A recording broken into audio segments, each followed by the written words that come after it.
Bismillahirrahmanirrahim. Assalamualaikum warahmatullahi wabarakatuh. Perkenalkan, nama saya Muhammad Fazrul Falah Hidayat dengan nomor NPM 06-2019.1.07201 ingin mempresentasikan hasil kerja yang telah saya buat. Langsung saja. Nah, pertama-tama adalah tahap untuk mengkoneksikan dari SAM menuju ke command prompt. Jadi supaya aplikasi SAM itu terkoneksi dengan command prompt, maka nanti setelah terkoneksi kita bisa menggunakan MySQL-nya. Dengan cara kita buka dulu aplikasinya SAM. Nah, di sini terdapat Apache dan MySQL. Nah, Apache-nya kita nyalakan, maka ketika sudah kita nyalakan, posisi Apache ini akan berwarna hijau, sama seperti MySQL, maka dia akan berwarna hijau. Berarti itu menandakan bahwasanya Apache dan MySQL telah terkoneksi dan nyala. Setelah itu kita bisa masuk ke command prompt-nya. Nah, di sini kita masuk ke dalam command prompt-nya. Nah, untuk memverifikasi atau mengidentifikasi bahwasanya kita telah terkoneksi antara command prompt dengan SAM, maka kita harus masuk ke dalam folder SAM, yang mana di dalam folder SAM ini kita harus masuk lagi ke dalam folder MySQL, dan dari dalam MySQL kita masuk lagi ke dalam folder bin dari MySQL. Nah, dengan perintah cd, lalu letak dari folder SAM ini terdapat di disk C. Nah, lalu masuk lagi ke dalam folder MySQL, dan dari MySQL ini kita mencari folder bin dari MySQL. Nah, apabila telah muncul tulisan seperti ini, berarti ini menandakan bahwasanya kita terletak di dalam folder MySQL di dalam bin-nya. Nah, setelah itu kita koneksikan antara command prompt-nya beserta MySQL-nya dengan perintah MySQL -u root. Nah, apabila kita telah terkoneksi, itu menandakan welcome to the MariaDB monitor. Nah, apabila ada tanda seperti ini, bahwasanya kita telah terkoneksi dengan SAM. Nah, selanjutnya adalah kita membuat database baru. Nah, di sini saya membuat database baru dengan diberi nama DB pendaftaran praktikum. Apabila di sini terdapat tulisan query OK, maka database tersebut telah terbuat. Nah, selanjutnya kita menuju ke dalam format pendaftaran praktikum. Nah, dengan perintah use. Maka jika kita menggunakan perintah use itu, maka kita memilih database mana yang akan kita olah. Nah, di sini saya menggunakan database yang telah saya buat sebelumnya, yaitu pendaftaran praktikum, sehingga di sini tertulis bahwasanya saya menggunakan database pendaftaran praktikum. Nah, setelah itu di dalam database pendaftaran praktikum saya membuat tabel baru yang saya beri nama tabel tersebut yaitu praktikum. Nah, di dalam tabel praktikum ini saya memberikan kolom masing-masing terdiri dari ID, nama, tahun, dan status, yang mana masing-masing memiliki tipe data yang berbeda-beda. Untuk ID yaitu bertipe datakan integer, dan dia bersifat auto increment primary key. Jadi dia di sini bersifat primary key. Nah, lalu ada nama dengan tipe data varchar, yang mana karakternya maksimal 50. Lalu di sini ada tahun yang mana bertipe data date, lalu ada status yang mana bertipe data integer.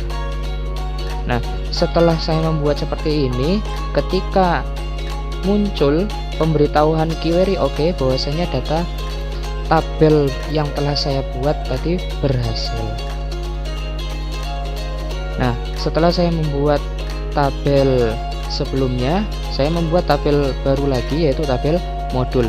Nah, tabel modul, di dalam tabel modul di sini terdapat kolom-kolom yang mana kolom tersebut terdiri dari ID, praktikum ID, serta nama, yang mana masing-masing memiliki tipe data yang berbeda-beda. Untuk ID bertipe data kan integer, nah, dan bersifat primary key. Lalu praktikum underscore ID yang mana bersifat bertipe data integer. Lalu nama bertipe data kan varchar maksimal 50 karakter. Lalu muncul pemberitahuan query OK, berarti data kolom dalam tabel modul yang telah saya buat berhasil. Nah, selanjutnya saya membuat tabel praktikan. Nah, saya membuat tabel praktikan dengan kolom masing-masing berisikan ID, nama, NPM, password, nomor underscore HP, yang mana tetap seperti sebelumnya ID menjadi primary key-nya. Lalu yang kedua, nama bertipe data kan varchar maksimal 50 karakter. Lalu NPM bertipe data kan varchar sama maksimal 50 karakter. Password bertipe data kan varchar yang mana maksimal karakternya yaitu 50, serta yang terakhir nomor underscore HP bertipe data kan varchar yang mana maksimal karakternya yaitu 13. Lalu query OK, berarti kolom yang telah saya buat berhasil. Selanjutnya saya membuat tabel ASLab. Nah, di dalam tabel ASLab ini terdiri dari kolom-kolom, yaitu kolom ID, kolom nama, kolom NPM, kolom password, serta kolom nomor underscore HP, yang mana memiliki tipe data masing-masing.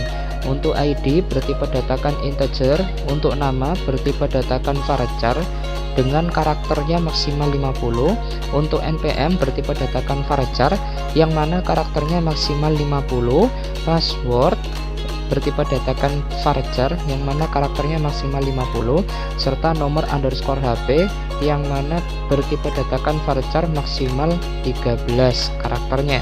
Lalu di sini ada pemberitahuan bahwasanya query OK, berarti tabel ASLab telah disetujui atau berhasil.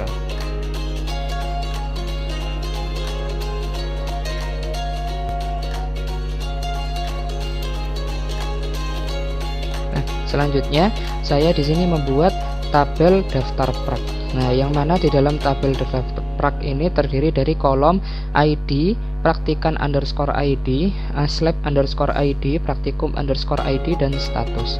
Nah, yang mana seperti sebelumnya, ID bertipe data kan integer dengan bersifat primary key, lalu praktikan underscore ID bertipe data kan integer, ASLab underscore ID bertipe data kan integer, praktikum ID bertipe data kan integer, dan yang terakhir status bertipe data kan integer. Query OK, maka tabel yang telah saya buat berhasil. Selanjutnya di sini terdapat pembuatan tabel baru lagi, yaitu tabel nilai.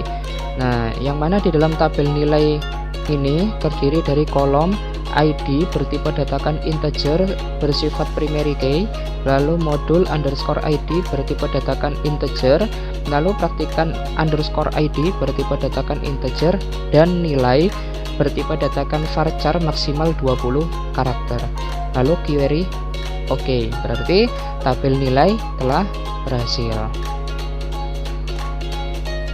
Nah, untuk selanjutnya di sini saya ingin mengisi tabel-tabel yang telah saya buat sebelumnya. Nah, saya mulai pengisian tabel tersebut dari tabel praktikum. Nah, di sini saya menggunakan perintah insert into. Nah, insert into di sini berfungsi sebagai untuk mengisi baris, untuk mengisi kolom-kolom yang terdapat pada tabel praktikum. Nah, di sini saya mengisi dua sehingga terdapat dua baris data. Nah, untuk data baris pertama yaitu sama untuk urutannya seperti kolomnya, yaitu nama, tahun, dan status. Values berisikan. Nah, values ini nilai alias berisikan. Berisikan kita harus mengisinya urut sesuai dengan urutan dari kolom sini. Berarti yang nama, nah untuk nama ini masuk ke dalam pemrograman berbasis objek. Lalu tahun masuk ke dalam 2021 min 03 min 08. Nah, lalu koma dengan statusnya 0. Nah, untuk memisahkannya sama, kita menggunakan koma. Nah, dan untuk baris kedua sama, hanya saja namanya kita ganti dengan basis data. Nah, dan juga statusnya kita ganti menjadi 1. Nah, sehingga kita dapat melihat hasilnya. Nah, seperti yang ada di tabel berikut ini, yang ada di bawahnya.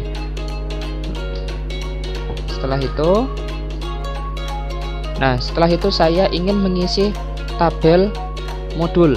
Nah, untuk prosesnya sama, menggunakan perintah insert into, yang mana menginputkan data ke dalam tabel modul, yang mana tabel modul ini berisikan praktikum underscore ID dan nama.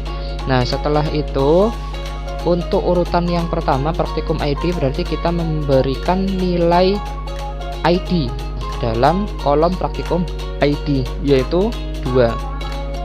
Nah, setelah itu di dalam kolom nama kita isi modul 1. Nah, sama seperti sebelumnya, hanya saja yang berbeda adalah di kolom nama, yaitu modul 2. Lalu kita dapat melihat tampilannya, hasilnya seperti ini. Nah, lalu saya menginputkan data di dalam tabel praktikan. Nah, dengan kolom masing-masing, yaitu nama, NPM, password, dan nomor HP, yang mana kolom-kolom ini berisikan data sesuai dengan praktikan, yaitu nama Amir, lalu NPM-nya 06 2018 107000, lalu passwordnya 123, serta nomor HP-nya sekian. Nah, sama seperti sebelumnya yang bernamakan Amir, hanya saja saya hanya mengganti nama beserta nomor NPM-nya saja, dan untuk nomor HP-nya saya hanya menambahkan angka 1 saja, hanya saya rubah sedikit, dan hasilnya tertera di bawahnya bahwasanya data tersebut telah masuk ke dalam tabel praktikan. Nah, selanjutnya saya menginputkan data di dalam tabel ASLab. Nah, di dalam tabel ASLab, yang mana tabel ASLab itu terdiri dari kolom nama, kolom NPM, kolom password, serta nomor underscore HP, yang mana kolom-kolom ini berisikan data sesuai dengan urutannya. Yang pertama nama, saya tulis di sini nama sesuai, yaitu namanya adalah Michael. Lalu di sini NPM-nya 06 2018 107072. Nah, lalu passwordnya 123 dan nomor HP sekian. Sama seperti sebelumnya, hanya saja saya hanya merubah namanya, saja. Lalu kita dapat melihat hasilnya yang di bawahnya, bahwasanya data-data tersebut telah terisi di dalam masing-masing kolom. Nah, sama seperti sebelumnya, saya menggunakan perintah insert into, yang mana menginputkan data ke dalam tabel daftar prak. Nah, sesuai dengan urutan kolomnya, mulai dari praktikan ID, terus ASLab ID, lalu praktikum ID, serta status. Nah, lalu kolom-kolom ini diisi dengan data praktikan ID 1, ASLab ID 1, praktikum ID 2, serta status 1. Nah, Untuk data baris yang kedua sama seperti sebelumnya, hanya saja isinya berbeda, yaitu praktikan ID-nya 2, aslab ID-nya 2, praktikum ID-nya 2, serta statusnya 1. Maka kita dapat melihat hasilnya seperti yang ada di bawahnya ini. Nah, setelah itu saya menginputkan data ke dalam tabel nilai, yang mana di dalam tabel nilai ini memiliki kolom modul ID, praktikan ID, serta nilai, yang mana masing-masing kolom itu berisikan modul ID 1, praktikan ID 1, serta nilainya 85. Sama seperti seterusnya.